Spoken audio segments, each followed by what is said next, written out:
So I want to show about how you can use a 3D warehouse to create really good demonstrations of buildings or shops or whatever you can think of without actually having to spend much time at all.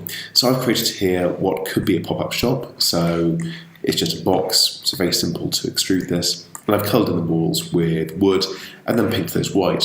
I was going to have this pre-ready with some posters before I start this tutorial, but I thought I'd do a bit on poster placing as well because this is all about scale and such. So I want to put a poster on the wall.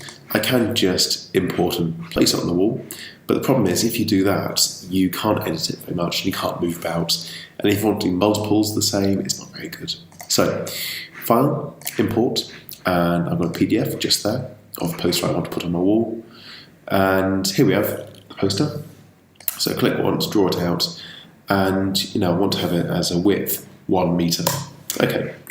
Now you might know this poster is going to be 1 meter or whatever. You can work to whatever you like. Now it's currently down there. It's basically an object now. It's its own entity. So it's lying down. We can take the rotation tool, which is here, and you want to rotate it around. Now it's always done in CAD relative to another point. So if we try and move the rotation tool over this, because it's a two-dimensional shape, it's got absolutely zero depth, it's very difficult to get it to rotate to the side. Whereas this piece has lots of different dimensions. So we can see, if we put the cursor on the top there, it's in the blue, on the side goes red, the floor's different, and there's green. Because we've got surfaces, we can put the mouse on and it goes round. This one, as it only has 2 dimensions, only has blue. That's okay because I put my cursor on this wall here, draw out a line, and it rotates around that point. So it's all relative. And interesting enough, you turn it upside down, you see the back of it. So it's a very interesting poster. So we have that, and I can say, yeah, that's a 270 degree or 90, however many. And now that is standing up. So I can take my poster, and I can say move, and remember it's relative, so a corner. I want my third poster to go there. Problem is it's again got no depth, so you put it on a wall, it kind of becomes the wall, and I can move forward. So I'm going to move it 3 millimeters forward. So in reality, it's actually just come off the wall, but in action, and some angles kind of disappears because of rendering, but we can now move it around, that's fine. So we can select the move tool, and again, press options or copy, or options or control if you're using Windows, but options on the Mac version. I pull it out to about there, okay, /3, and there we have, we've got a nice node of posters there. I can then do the same. So let's take this and copy a version out there. So options, rotation. I'll show you the more tool. So I'm going to move this one to say there. I need to move it around 90 degrees. So I'm going to select, the blue. It's going to be there. So 90 degrees. That's fine. Oops, didn't quite catch. There we go, 90 degrees. We've moved around, move it forward. So move from point to face. Oops. Sometimes with perspective it can be hard to see. So we take the point there, and it's on face. Move it out by 3 millimeters. So we've got a nice something there. Now, I could spend time making sure that these things are completely level, but you know what, maybe slightly higher. There we go. I'm going to do some copy array here. Let's say to there, and /2. So I've got my posters around the walls. Not the clearest actually because of the way it renders, we're actually missing some. But anyway, you can get posters that way. So we're going to now populate this building with some furniture. So, File, 3D warehouse and get models. So 3D warehouse, where people have made models in SketchUp and uploaded it to the cloud. So we can download them free, or something you have to pay for, but they're free. And you can just search for stuff. So making this a bit bigger, I'm going to think, what would I want in my shop? So the first thing is going to be clothes. Let's have a look. What clothes are here? Now, the quality does vary a lot. So this looks quite cool. Looks like a wedding dress. So I'm going to download. Load into model. Okay. And there we have our model. So we just click there. And that is there. So this is two-dimensional, it's not that great, but it gives you an idea. And if this was a wedding fair, that's great. Now we can treat this just like any other shape. So we can move it back. We could even copy it, if you want. Actually, let's work with the copy thing, actually. There's a lot of things you can do. So I've copied this twice. Now, I only want one woman in mind. I don't want to have two. So I select this component and I explode it, which means it's like ungrouping it. It goes from one object, made different objects, and it turns into many. So I can now select the woman and delete her. I can then take original, hold down, and see here that the dress and the stand are two different components. If I select all the different components together, I can group them together into another thing, but that'll do. So some dresses, let's find something else. I want to have a plant. So searching for a plant, what kind of plant would go in my wedding shop, which apparently it now is.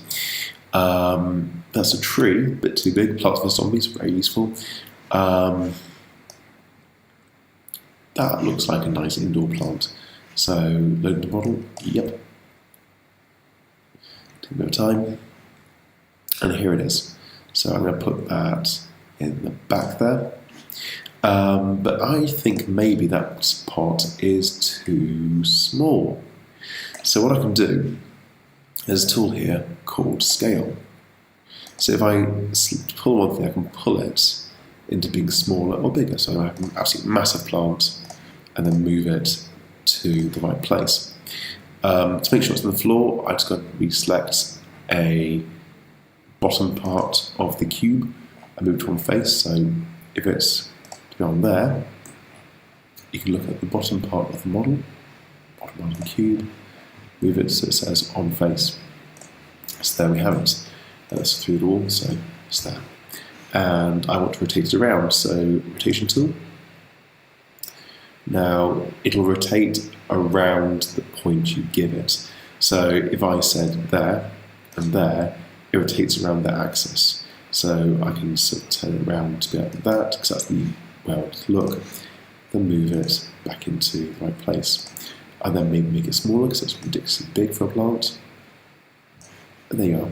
Now that's also useful because sometimes you'll download a model and it's in a very strange scale.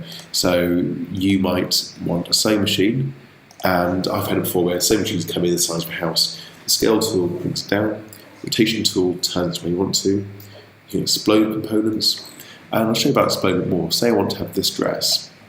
Now as it turns out, this it's already exploded, but this is already one. So if I want to remove the dress, all I've got to do is, okay, don't know what, I think that's some shading that was there. So I'll take this, right click, explode. The dress is different from the stand, so I can delete that, leaving just a stand. So you can play with the models you download. You can actually take this then, and black is a terrible colour to work in because you never see anything. And I can explode this further, so it's just a model, and then I can actually take this and, oops, doesn't always work as well as you'd like it to, because it's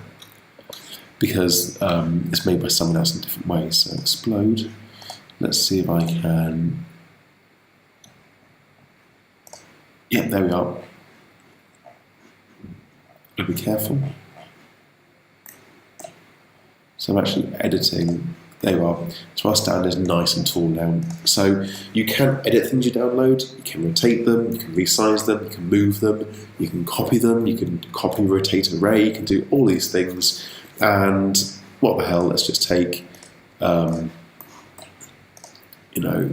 this slot here, plus that plant pot, making components. Okay, create. And now I can move those two together. So you can take multiple items downloaded and create new blocks, which are easy to play with. And as you've seen before, once you've got a component, you can say, well, I want to have this over 10 meters, okay, /9, which means there's 9 of them between there. You can start doing really great things. It does save you a lot of time and lets you come up with great ideas without trying. I'm going to show you one more thing just because I can. 3D Warehouse, get models, and I'm going to put, I don't know, a chair, because chairs are a great thing in design. What kind of chair would we find in a wedding show? I think actually that's quite a nice red chair. So, okay, load into model. And yeah, and here we have an example where the chair is far bigger than the woman. So let's resize and just drag it down. You are doing it kind of by eye. There's no real, you can, even though the scale, you can work to it. But, there we have. Let's rotate that chair, shall we?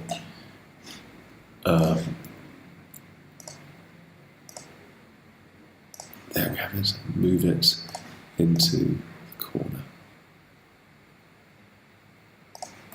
So yeah, we have a chair, which is there. So 3D Warehouse saves you a lot of time, and you can use your imagination now to imagine if you keep going, keep adding items to the wall. So let's add some art. Yeah, let's just choose that piece because it's the first thing we find. Okay. And God, look at this. This is absolutely massive. We definitely need to scale this one. Oh, wow, that's incredibly large. And we need to rotate it around, don't we? So, rotate. 90. And, move it on face, move it forward by 3mm, a little bit more, 5mm. There we have it. It's still too big, so scale. Okay. Move it there. On face, move forward 5mm. So there we have it. We've got our piece of art entered. We've moved forward another 5mm. That might help us see it in more different angles. So actually it's a centimetre off the wall. So maybe the lesson is that when you are dealing with posters and bits, have them off the wall is a good thing. But anyway, that is the shop. So you can use your imagination now to keep adding more items. You can add people, you can add books, you can add clothes, you can add piles of clothes. Just search 3D Warehouse, whatever you find. So from here, a great thing to do as an exercise is build yourself a little simple space and try and populate it with as many weird things as you can. Of course, if you're making this for some design coursework, maybe designing a booth or pop-up shop, you have to do the design process first. So before you start building or searching, you know what you're looking for. You're not going randomly, you're choosing items from an interior design aesthetic.